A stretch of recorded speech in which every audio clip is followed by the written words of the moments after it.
ये चैनल केवल मनोरंजन है। हम किसी भी तरह के अंधविश्वास को बढ़ावा नहीं देते। सब्सक्राइब करें और देखें फ्राइडे, एक दिल दहला देने वाली हॉरर स्टोरी। ये बात 1 साल पुरानी है। आज हॉस्टल की कैंटीन में बैठे हुए मुझे वो भयानक रात फिर याद आ गई, इस बाहर होती हुई बारिश की वजह से। उस रात भी बहुत तेज बारिश हो रही थी जब वो खौफनाक घटना हुई। मुझे लगभग 1 साल हो गया था हॉस्टल में रहते हुए अपनी नर्सिंग की पढ़ाई के लिए अपने मम्मी पापा से बहुत दूर। मेरा हॉस्टल रूम नंबर 230 था, जो कि हॉस्टल के 3rd फ्लोर पे था, जिसे मैं रश्मि के साथ शेयर करती थी। हर रूम में 2 कमरे थे, 2 अलग बेड्स के साथ। हमारे ही फ्लोर पे एक और रूम था, रूम नंबर 223, जिससे आते जाते मैंने इस 1 साल के अंदर किसी को नहीं देखा था। एक रात सोते टाइम मैंने रश्मि से पूछा, रश्मि, इस रूम नंबर 223 में कौन रहता है? कभी कोई दिखता ही नहीं। Room number 223? अरे तुझे नहीं पता क्या उस रूम के बारे में? क्या नहीं पता? वैसे पता तो मुझे भी नहीं है, मगर मेरी कजन सिस्टर जो कि फाइनल ईयर में है वो बता रही थी कि हमारा फ्लोर हॉन्टेड फ्लोर के नाम से जाना जाता है हॉस्टल में। Haunted floor? मगर क्यों?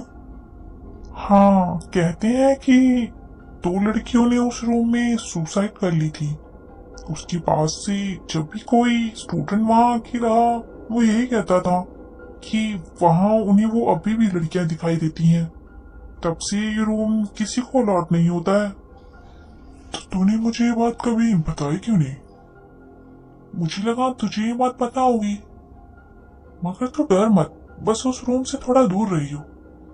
मैंने उस रात रश्मि को ये बात नहीं बताई कि मुझे इन सब बातों पे कोई विश्वास नहीं है।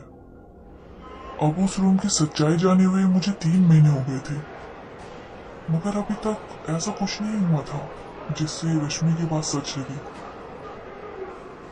इसलिए उस कहानी को बस मैंने हॉस्टल का एक रूमर मान लिया। एक रात बहुत तेज बारिश हो रही थी, जिससे मेरी नींद टूट गई। ये शोर कैसा? बारिश हो रही है? टाइम क्या हो रहा है? रात के 2:30 बज रहे थे जब मेरी नींद टूटी। मैंने सोने की दोबारा कोशिश करी, मगर सो नहीं पाई। तो मैंने सोचा शायद थोड़ी देर रूम में टहलने के बाद नींद आ जाए। मैं खड़े होकर रूम में टहलने लगी, मगर तभी दूसरे रूम से आवाज आई रश्मि की। अरे यार आती, क्या कर रही है इतनी रात को? सो जा, तेरी वजह से मैं भी नहीं सो पा रही हूँ। सॉरी, मैं बाहर जाके राउंड लगा लेती। इतना कह के मैं रूम से बाहर आ गई और कॉरिडोर में चक्कर लगाने लगी। जब मैं रूम नंबर 223 की डायरेक्शन में चलने लगी, तो मुझे वहां से किसी की हंसने की आवाजें आई, और जैसे जैसे मैं उस रूम के पास पहुंच रही थी, वो हंसने की आवाज और तेज होती जा रही थी। जब मैं उस रूम के पास पहुंची तो मैंने देखा उस रूम का दरवाजा थोड़ा सा खुला हुआ था। ये देख के मुझे बहुत खुशी हुई। मैंने अपने आप से कहा, चलो फाइनली यहाँ कोई रहने तो आया। अब ये हॉन्टेड फ्लोर के रूमर्स तो बंद होंगे। ये कह के मैं रूम के पास गई और रूम में अंदर देखने की कोशिश करी, मगर रूम में लाइट बहुत कम थी तो मैं अंदर देख नहीं पाई। मैंने उनसे मिलने का फैसला किया और ये सोचकर दरवाजे पे नॉक किया। मेरे नॉक करते ही वो हंसने की आवाजें बंद हो गई, मगर अंदर से किसी ने जवाब नहीं दिया। इसलिए मैंने दोबारा नॉक किया तो अंदर से आवाज आई, अंदर आ जाओ। ये किसी लड़की की आवाज थी। ये सुन मैं अंदर आ गई, मगर पहले रूम में कोई नहीं था और वहां की लाइट्स भी बंद थी, मगर दूसरे रूम की लाइट्स जली हुई थी और वहां से मुझे किसी ने आवाज दी, हम यहाँ हैं। Oh okay. जब मैं दूसरे रूम में गई तो मैंने देखा कि 2 लड़कियां बेड पे बैठी हुई थी अपने वाइट नाइट गाउन में।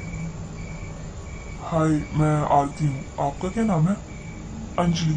प्रिया। आप लोग यहाँ रहने कब आए? इस सवाल के जवाब में उन्होंने मुझे कोई रिप्लाई नहीं दिया, बस मेरी ओर देखती रही।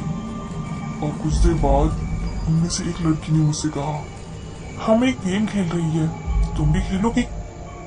ये बात सुन के मुझे थोड़ा अजीब लगा, मगर इस बात पे ज्यादा ध्यान ना देते हुए मैं खेलने के लिए तैयार हो गई।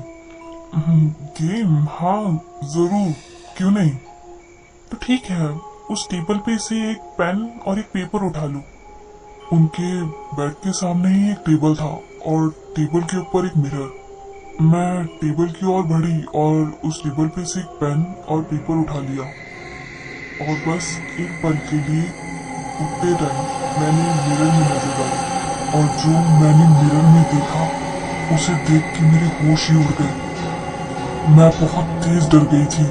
उस मिरर में एक लड़की की लाश दिख रही थी जो कि पंखे से लटकी हुई थी, जिसका मुंह दीवार की तरफ था और वो लाश धीरे धीरे मेरी तरफ मुड़ रही थी। मैं चिल्लाना चाहती थी मगर चिल्ला नहीं पा रही थी, बस उस मिरर में देखती रही। और जब मैंने उस लाश का चेहरा देखा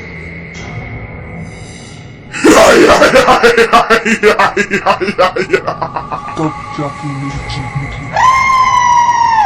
उसके बाद मुझे कुछ याद नहीं मेरे साथ वहां क्या हुआ, क्योंकि जब अगली बार मैंने अपनी आंखें खोली तो मैं हॉस्पिटल में थी। रश्मि, मैं कहा हूँ? हॉस्पिटल में। हॉस्पिटल? मगर क्यों? टीचर्स और सिक्योरिटी गार्ड्स लाए तुम्हें यहाँ पर। कल रात को मैंने तुम्हारी आवाज सुनी थी चिल्लाने की, तो मैंने सिक्योरिटी अलार्म ऑन कर दिया था। तुम हमें रूम नंबर 223 में मिली थी। तुम्हारे सर से खून आ रहा था। रश्मि ने उस दिन मुझसे पूछा कि आखिर उस रूम में क्या हुआ था, मगर जाने क्यों मैंने ये बात उसे नहीं बताई और आज तक मैंने ये बात अपने तक ही रखी हुई है। तो दोस्तों, ये स्टोरी यहीं खत्म होती है।